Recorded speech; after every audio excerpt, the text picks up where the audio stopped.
ರೇಣುಕಾಸ್ವಾಮಿ ಕೊಲೆ ಪ್ರಕರಣದಲ್ಲಿ ಜಾಮೀನು ಪಡ್ಕೊಂಡಿರತಕ್ಕಂಥ ದರ್ಶನ್ ಆ ವಿಚಾರದಲ್ಲಿ ಮೇಲ್ಮನವಿ ಸಲ್ಲಿಸೋದಕ್ಕೆ ರಾಜ್ಯ ಸರ್ಕಾರ ಅಧಿಕೃತವಾಗಿ ಒಪ್ಪಿಗೆಯನ್ನು ಸೂಚಿಸಿದೆ. ಸುಪ್ರೀಂ ಕೋರ್ಟ್ಗೆ ಮೇಲ್ಮನವಿ ಸಲ್ಲಿಸೋದಕ್ಕೆ ಗೃಹ ಇಲಾಖೆ ಒಪ್ಪಿಗೆಯನ್ನು ಕೊಟ್ಟಿದೆ.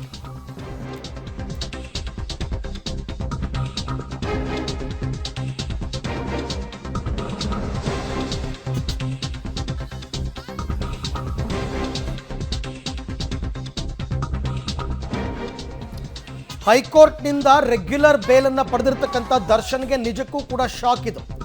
ಈ ಆದೇಶವನ್ನು ಪ್ರಶ್ನಿಸಿ ಸುಪ್ರೀಂ ಕೋರ್ಟ್ಗೆ ಮೇಲ್ಮನವಿ ಸಲ್ಲಿಸೋದಕ್ಕೆ ರಾಜ್ಯ ಸರ್ಕಾರ ಈಗ ತೀರ್ಮಾನವನ್ನು ಮಾಡಿದೆ. ಸುಪ್ರೀಂ ಕೋರ್ಟ್ಗೆ ಸದ್ಯದಲ್ಲೇ ಮೇಲ್ಮನವಿಯನ್ನು ಸಲ್ಲಿಸ್ತಾರೆ.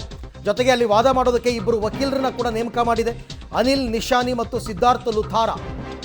ಇದು ದರ್ಶನ್ಗೆ ನಿಜಕ್ಕೂ ಕೂಡ ಶಾಕ್.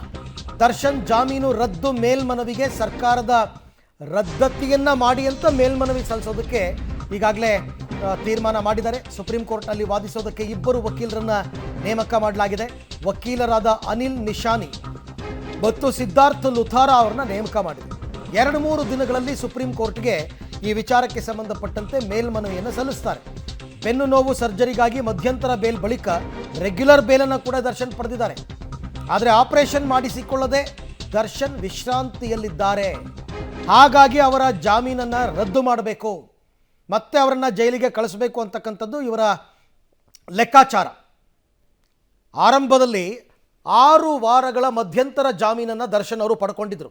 ಅದು ಆಪರೇಷನ್ ಮಾಡಿಸ್ಬೇಕು ಅನ್ನೋ ವಾದವನ್ನು ಮಾಡಿ.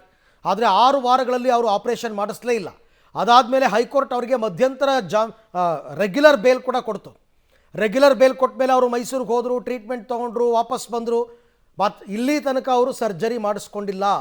ಸರ್ಜರಿ ಮಾಡಿಸ್ಕೊಳ್ಳಿಲ್ಲ ಅಂದರೆ ಲಕ್ವಾ ಹೊಡೆಯುತ್ತೆ, ಕಿಡ್ನಿಗಳಿಗೆ ಪ್ರಾಬ್ಲಮ್ ಆಗುತ್ತೆ ಅಂತೆಲ್ಲ ಹೇಳಿ ಕೋರ್ಟ್ನಿಂದ ಮಧ್ಯಂತರ ಜಾಮೀನು ತಗೊಂಡು ಇನ್ನೂ ಕೂಡ ಅವರು ಸರ್ಜರಿಯನ್ನು ಮಾಡಿಸಿಲ್ಲ.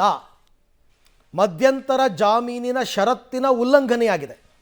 ಹಾಗಾಗಿ ಈಗ ಸುಪ್ರೀಂ ಕೋರ್ಟ್ಗೆ ಮೇಲ್ಮನವಿ ಸಲ್ಲಿಸೋದಕ್ಕೆ ಗೃಹ ಇಲಾಖೆಯಿಂದ ಇವರು ಪರ್ಮಿಷನ್ ಕೇಳಿದರು. ಗೃಹ ಇಲಾಖೆ ಕೂಡ ಪರ್ಮಿಷನ್ ಕೊಟ್ಟಿದೆ.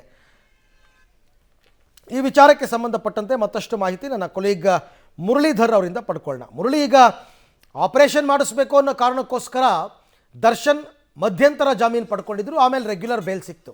ಈಗ ಈ ಆದೇಶವನ್ನು ಪ್ರಶ್ನಿಸಿ ಮೇಲ್ಮನವಿ ಹೋಗ್ತಿರೋದು ದರ್ಶನ್ ವಿಚಾರಕ್ಕೆ ಮಾತ್ರನಾ ಅಥವಾ ಉಳಿದ ಆರೋಪಿಗಳಿಗೆ ಬೇಲ್ ಸಿಕ್ಕಿದೆಯಲ್ಲ ಅದನ್ನು ಪ್ರಶ್ನೆ ಮಾಡ್ತಾರಾ ಅಂತ?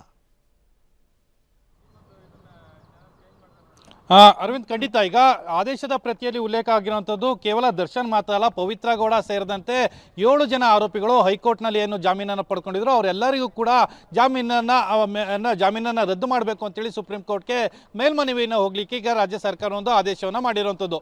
ಈಗಷ್ಟೇ ಆದೇಶದ ಪ್ರತಿ ಪಬ್ಲಿಕ್ ಟಿವಿಗೂ ಕೂಡ ಲಭ್ಯ ಆಗಿರುವಂಥದ್ದು. ಅಲ್ಲಿ ಆದೇಶದ ಪ್ರತಿಯಲ್ಲಿ ಉಲ್ಲೇಖವನ್ನು ಮಾಡ್ತಾರೆ. ಜೊತೆಗೆ ಅದರಲ್ಲಿ ಇಬ್ಬರು ಏನು ಅಡ್ವೊಕೇಟ್ಗಳನ್ನು ನೇಮಕವನ್ನು ಮಾಡಿರುವಂಥದ್ದು. ಅನಿಲ್ ಮತ್ತು ಇನ್ನೊಬ್ಬ ಅಡ್ವೊಕೇಟ್ ಏನಿದ್ದಾರೆ ಅವ್ರಿಗೂ ಕೂಡ ಉಲ್ಲೇಖವನ್ನು ಮಾಡಿ ಈಗ ಆದೇಶವನ್ನು ಮಾಡಿದ್ದಾರೆ. ಅಂದರೆ SPP ಆಗಿ ಅವರನ್ನು ಕೂಡ ಆದೇಶವನ್ನು ಕೊಟ್ಟಿದ್ದಾರೆ. ಆದೇಶದ ಪ್ರಕಾರ ಈಗ ಎಲ್ಲರಿಗೂ ಕೂಡ ಏನಾದ್ರು 7 ಜನ ಆರೋಪಿಗಳೇನಿದ್ರು 7 ಜನ ಆರೋಪಿಗಳಿಗೂ ಕೂಡ ಈ ರೀತಿಯ ಮೇಲ್ಮನವಿ ಏನಿತ್ತು ಮೇಲ್ಮನವಿಯನ್ನು ಒಂದು ಅವಕಾಶವನ್ನು ಕೊಟ್ಟಿರುವಂಥದ್ದು. ಈ ಮೂಲಕ ಒಂದು ಸ್ಪಷ್ಟವಾಗಿ ಗೊತ್ತಾಗ್ತಾ ಇದೆ, ದರ್ಶನ್ ಅವರ ವಿರುದ್ಧ ಏನು ಜಾಮೀನನ್ನು ಪಡ್ಕೊಂಡಿದ್ರು ಆ ಜಾಮೀನನ್ನು ಪ್ರಶ್ನೆಯನ್ನು ಮಾಡಿ ಮೇಲ್ಮನವಿಗೆ ಹೋಗ್ಲಿಕ್ಕೆ ಅವಕಾಶವನ್ನು ಮಾಡಿಕೊಟ್ಟಿರುವಂಥದ್ದು. ಈ ಮೂಲಕ ದರ್ಶನ್ ಅವರಿಗೆ ಒಂದು ರೀತಿಯಲ್ಲಿ ಬಿಗ್ ಶಾಕನ್ನು ಈಗ ರಾಜ್ಯ ಸರ್ಕಾರವನ್ನು ಕೊಡ್ತಾ ಇರುವಂಥದ್ದು. ಯಾಕಂದರೆ ಈ ಹಿಂದೆ ಮಧ್ಯಂತರ ಜಾಮೀನನ್ನು ಪಡ್ಕೊಂಡು 6 ವಾರಗಳ ಕಾಲ ಆಸ್ಪತ್ರೆಯಲ್ಲಿ ಚಿಕಿತ್ಸೆಯನ್ನು ಪಡ್ಕೊಳ್ತಾರೆ. 6 ವಾರಗಳ ಕಾಲ ಚಿಕಿತ್ಸೆಯನ್ನು ಪಡ್ಕೊಂಡು ನಾನು ಆಪರೇಷನನ್ನು ಮಾಡಿಸ್ತೀನಿ ಅಂತ ಹೇಳಿದ್ರು. ಆದರೆ ಆಪರೇಷನನ್ನು ಮಾಡಿಸ್ತೇನೆ ಹೊರಗಡೆ ಬಂದಿರುವಂಥದ್ದು. ಅಂದರೆ ರೆಗ್ಯುಲರ್ ಬೇಲ್ ಯಾವಾಗ ಸಿಕ್ತು, ರೆಗ್ಯುಲರ್ ಬೇಲ್ ಬಂದ ಸಂದರ್ಭದಲ್ಲಿ ಆಪರೇಷನನ್ನು ಮಾಡಿಸ್ತೇ ಹೊರಗಡೆ ಬಂದಿರುವಂಥದ್ದು. ಈ ವಿಚಾರಗಳನ್ನೆಲ್ಲ ಕೂಡ ಮುನ್ನೆಲೆಗೆ ತರಲಿಕ್ಕೆ ಈ ರೀತಿಯ ಪ್ರಯತ್ನಗಳನ್ನು ಈಗ ಮಾಡ್ತಾ ಇರುವಂಥದ್ದು. ಬಹುತೇಕ ಇನ್ನೊಂದು 2 ದಿನದ ಒಳಗಾಗಿ ಸುಪ್ರೀಂ ಕೋರ್ಟ್ನಲ್ಲಿ ಮೇಲ್ಮನವಿಯನ್ನು ಸಲ್ಲಿಕೆಯನ್ನು ಮಾಡ್ತಾರೆ. ಮೇಲ್ಮನವಿಯನ್ನು ಸಲ್ಲಿಕೆಯನ್ನು ಮಾಡಿ ಅದಾದ ಬಳಿಕ ಅಲ್ಲಿ ವಾದ ಪ್ರತಿವಾದವನ್ನು ಮಾಡುವಂಥದ್ದು. ಆ ಸಂದರ್ಭದಲ್ಲಿ ದರ್ಶನ್ ಯಾವ ರೀತಿಯಲ್ಲಿ ಹೈಕೋರ್ಟ್ನ ದಾರಿ ತಪ್ಪಿಸುವಂಥ ಪ್ರಯತ್ನಗಳನ್ನು ಮಾಡಿದ್ರು. ಇದೆಲ್ಲದೂ ಕೂಡ ಕೋರ್ಟ್ನಲ್ಲಿ ಉಲ್ಲೇಖವನ್ನು ಮಾಡುವಂಥ ಸಾಧ್ಯತೆಗಳು ಕೂಡ ಇರುವಂಥದ್ದು. ಅರವಿಂದ್, ಹಾಗೆ ಸಂಪರ್ಕದಲ್ಲಿ ಮುರಳಿ, ನಿಮ್ಮ ಜೊತೆ ನಾನು ಮತ್ತೆ ಮಾತನಾಡ್ತೀನಿ.